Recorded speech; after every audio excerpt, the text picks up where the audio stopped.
ফেসবুকে দেখলাম আমি ওই যে ওটিতে নাকি হচ্ছে অ্যাসিস্ট্যান্ট ডক্টর নাকি ওটি করতেছে, পেশেন্টদের লোকেরা নাকি মারধর করছে দেখলাম ফেসবুকে।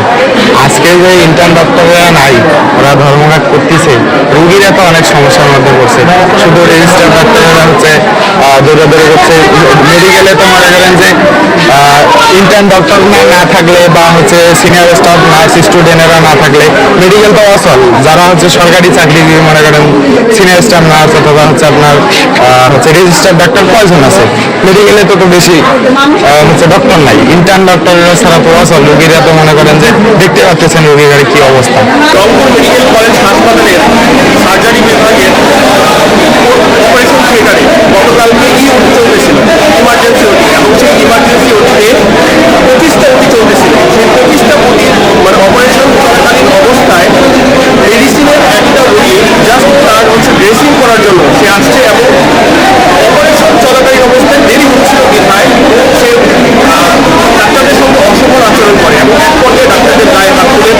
সেখানে আমাদের প্রিন্সিপাল স্যার ছিলেন, আমাদের রেসিডেন্ট স্যার ছিলেন এবং আমাদের ইন্টার্ন ডক্টর, সবার গায়ে হাত তোলা হয় এবং খুব মিসবিহেভ করা হয়। একই সঙ্গে তারা বিনা অনুমতিতে মোবাইলে ছবি তোলার চেষ্টা করে এবং ভিডিও করার চেষ্টা করে এবং সম্পূর্ণ একটা গভর্নমেন্ট পরিস্থিতি সৃষ্টি হয়। তার পরিপ্রেক্ষিতে একটা অপারেশন থিয়েটারের ভেতরে যেখানে আমাদের পূর্ণ নিরাপত্তা থাকার কথা, সেখানে নিরাপত্তার হীনতার কারণে ডাক্তারদের এত মানে ডাক্তারদের এরকম নিরাপত্তার হীনতায় করতে হয়। এটার জন্য আমরা আজকে স্ট্রাইকে আসছি যে আমাদের নিরাপত্তা এবং একই সঙ্গে গতকাল যে ঘটনা ঘটেছে যারা দোষী তাদেরকে অবশ্যই বিচারের আওতায় আনতে হবে এবং অতি সত্ত্বর তাদেরকে গ্রেপ্তার করতে হবে এবং তাদের গ্রেপ্তার করতে হবে। আমাদের নিরাপত্তা যে পর্যন্ত নিশ্চিত না হবে সে পর্যন্ত আমরা স্ট্রাইক কর্মসূচি দিতে যাবো। সেটা যদি আজকে আমাদের নিরাপত্তার ব্যবস্থা করা হয় তাহলে আজকেই আমরা কাজ যদি এক সপ্তাহ হয়, এক সপ্তাহ পরে কাজ করতে, যদি এক মাস হয়, এক মাস পর যখন আমাদের এটা শেষ হবে, মানে যখন আমাদের নিরাপত্তা নিশ্চিত হবে, আমরা সাথে সাথে সবাই কাজে ফিরতে পারবো। আমাদের গঠন করে নিরাপত্তা দাবি করে। তো আমরা সবসময় রোগীদের চিকিৎসা নেওয়ার ক্ষেত্রে আমাদেরকে অনেক রকম নিয়ম করতে হয় এবং আমাদেরকে একটা প্রায়োরিটি দিতে আলটিমেটলি রোগীদেরকে চিকিৎসা দিতে হয়। তো কালকে এইরকম একটা ঘটনা ঘটছে, আমাদের সার্জারিতে আমাদের ওটি ছিল, আমাদের রুগীর আমাদের কিছু লিস্ট আছে, আমাদের একটা এমার্জেন্সি ওটি ছিল, আমাদের 25টা ওটি লিস্ট ছিল। তো আমরা সেই প্রায়োরিটি বেসে আসলে রোগীদেরকে আমরা উঠাচ্ছিলাম ওটিটা করি। তো আমাদের তো রিসোর্সেস আছে লিমিটেড, তো আমরা ওই হিসাবে প্রায়োরিটি বেসে আমরা হচ্ছে আমাদের রোগীদেরকে চিকিৎসা দিই, যাদের বেশি দরকার তাদেরকে আগে দিই, তারপরে আমরা এখানে সর্টিং আউট করি। কিন্তু এখানে একটা রোগীর লোক তার এরকম সিরিয়াস কোনো কন্ডিশন ছিল না, তাকে আমরা ওটি লিস্টে রাখছি, তাকে আমরা পরে আমরা ওটি করলাম পরে, কিন্তু সে আসে আমাদের সাথে বেয়াদবি শুরু করছে এবং সে আলটিমেটলি ঢুকে আমাদের সার্জের সাথে এবং আমাদের যে কলিগরা আছে তাদের সাথে ধাক্কা রাখছি এবং এক পর্যায়ে মারামারি শুরু করছে, যার কারণে আমাদের দু একজন কলিগের দেখা যাচ্ছে কাপড় টাপড় পর্যন্ত ছিঁড়ে ফেলেছে। আচ্ছা, গতকাল রাতে আমাদের জেনারেল সার্জারি অপারেশন থিয়েটারে সেখানে প্রায় 25টার মতো রাতে অপারেশন চলছিল। তখন একজন পেশেন্টের অ্যাটেন্ডেন্স, বিশেষ করে তার ছেলে এবং সাথে একজন ব্যক্তি, তারা তাদের অপারেশনটাকে তাড়াতাড়ি করানোর জন্য বেশি এখন নিউসেন্স ক্রিয়েট করে এবং হট্টগোল তৈরি করে এবং বেশ অশ্লীল কিছু কথাও ডাক্তারদের উদ্দেশ্যে বলে। পরবর্তীতে সেখান থেকে ওয়ার্ড বয় অপারেশন থিয়েটার থেকে বেরিয়ে এসে তাদের সাথে কথা বলে, কিন্তু তারা ওই ওয়ার্ড বয়কে ফিজিক্যালি অ্যাসল্ট করে। পরবর্তীতে দুজন ডাক্তার বেরিয়ে আসার পরে তাদের সাথে কথা কাটাকাটি হয় এবং দুজন ডাক্তারকেও তারা, যেমন একজন ইন্টার্ন ডাক্তার, একজন মিড লেভেলের ডাক্তার, তাদেরকে তারা ফিজিক্যালি শারীরিকভাবে লাঞ্ছিত করে এবং জামা ছিঁড়ে ফেলে। এর পরিপ্রেক্ষিতে আজকের থেকে ইন্টার্ন ডক্টর যারা আছেন তারা সাময়িকভাবে ধর্মঘটে গিয়েছেন। তাদের দাবি হলো যে এই ব্যক্তি এই ঘটনার সাথে জড়িত, তাকে যাতে আমরা ধরে বা আমরা প্রশাসন তাকে ধরে যাতে পুলিশের কাছে সুপর্দ করি। আমরা আমাদের পক্ষ থেকে থানায় একটি জিডি করেছি, প্রশাসনের পক্ষ থেকে জিডি প্রকৃতিদিন আছে এবং আমরা পুলিশের ঊর্ধ্বতন কর্তৃপক্ষের সাথে যোগাযোগ করেছি যাতে অতি দ্রুত তারা ব্যবস্থা নেন এবং আমাদের আশ্বস্ত করেছেন যে তারা এই ব্যবস্থা নিচ্ছেন এবং আমি আশা করব যে দ্রুত ব্যবস্থা নেওয়ার পরিপ্রেক্ষিতে ইন্টার্ন ডক্টররা দ্রুত কাজে ফিরে আসবে। তো বর্তমানে আমাদের যে সাময়িক সমস্যা হচ্ছে সেজন্য মিড লেভেলের ডক্টররা তারা নতুন রোস্টার করে এই সমস্যা যাতে রোগীদের সেবা যাতে বিঘ্ন না হয় সেই জন্য তারা রোস্টার ডিউটি করে তার দায়িত্ব পালন করে যাচ্ছে।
রোগীর সমস্যা হচ্ছে তাদের আমরা উপযুক্ত শাস্তি চাই এবং অবশ্যই আমরা হচ্ছে আমাদের অবশ্যই এখানে সিসিটিভি ফুটেজ চাই। আনসারটা কাউকে কোনো আনসারই ছিল না আমাদের আমরা নিরাপত্তা চাই। আমরা ওখানে ফিমেল অনেক সার্জন ছিলাম, তাদের অনেক সমস্যা হয়েছে, এখন এটা আমাদের নিরাপত্তার বিষয় হয়ে দাঁড়াইছে। আজকে আমাদের এই মানববন্ধনটা হচ্ছে শুধুমাত্র আমাদের কর্মস্থলে নিরাপত্তা দাবির জন্য। তো আমরা সবসময় রোগীদের চিকিৎসা দিই, চিকিৎসা দেওয়ার ক্ষেত্রে আমাদেরকে অনেক প্রোটোকল মেনটেন করতে হয় এবং আমাদেরকে একটা প্রায়োরিটি বেসে আলটিমেটলি রোগীদেরকে চিকিৎসা দিতে হয়। তো কালকে এইরকম একটা ঘটনা ঘটছে, আমাদের সার্জারিতে আমাদের ওটি ছিল। তো আমাদের রুটির আমাদের কিছু লিস্ট আছে, আমাদের কালকে এমার্জেন্সি ওটি ছিল, তো আমাদের 25টা ওটির লিস্ট ছিল। তো আমরা সেই প্রায়োরিটি বেসে আসলে রোগীদেরকে আমরা উঠাচ্ছিলাম ওটি টেবিলে। তো আমাদের তো রিসোর্সেস আছে লিমিটেড, তো আমরা ওই হিসাবে প্রায়োরিটি বেসে আমরা হচ্ছে আমাদের রোগীদেরকে চিকিৎসা দিই, যাদের বেশি দরকার তাদেরকে আগে দিই, তারপরে আমরা এইভাবে সর্টিং আউট করি। কিন্তু এখানে একটা রোগীর লোক, তার ওইরকম সিরিয়াস কোনো কন্ডিশন ছিল না, তাকে আমরা ওটি লিস্টে রাখছি, তাকে আমরা পরে আমরা ওটি করতাম এই ক্লিয়ার করে। কিন্তু সে আসে আমাদের সাথে বেয়াদবি শুরু করছে এবং সে আলটিমেটলি ভিতরে ঢুকে আমাদের সাবজেক্টের সাথে এবং আমাদের যে কলিগরা আছে তাদের সাথে ধাক্কাধাক্কি এবং এক পর্যায়ে মারামারি শুরু করছে, যার কারণে আমাদের যে একজন কলিগের দেখা যাচ্ছে কাপড় টাপড় পর্যন্ত ছিঁড়ে ফেলছে। তো আমাদের তো আলটিমেটলি সিকিউরিটি দরকার, আমরা যদি সিকিউরিটি না পাই তাহলে আমরা কীভাবে এখানে কাজ করবো? জি, আমাদের মেইন দাবি হচ্ছে আমাদের কর্মস্থলে যদি সিকিউরিটি না থাকে, আমরা যদি সিকিউরিটি না করি, আমরা কোনো রোগীকে চিকিৎসা দিতে পারবো না। ঠিক মনে করছে মারা যাবে রোগী, তাই না? আমরা চিকিৎসা চাই, ডাক্তারও চাই। আমি না কথা বলার অবস্থা নাই, জানেন আমার মা একটু বেশি রকম অসুস্থ, তো 3-4 দিন থেকে আসছি, তো আমি সেইভাবে কথা বলতে পারতেছি না। আমাকে দেখি খালি পরীক্ষা লেখি দিতেছে, এটা পরীক্ষা করো ওটা পরীক্ষা করো, কাজের কাম কি হচ্ছে? কাজের কাম কি হয়? খারাপ ডাক্তার আইলো, কাগজপাতি গুলো তো এখনো দেখিলো না, এই ধরি খারাপ হয়ে আছি, দেখবে তো রুগীটার কি সমস্যা, কি করবে নাকবে, কিছুই কইলো না।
এই যে আপনার ডাক্তার আসছিল, আজকে তো আসে নাই, এখন আসছিল।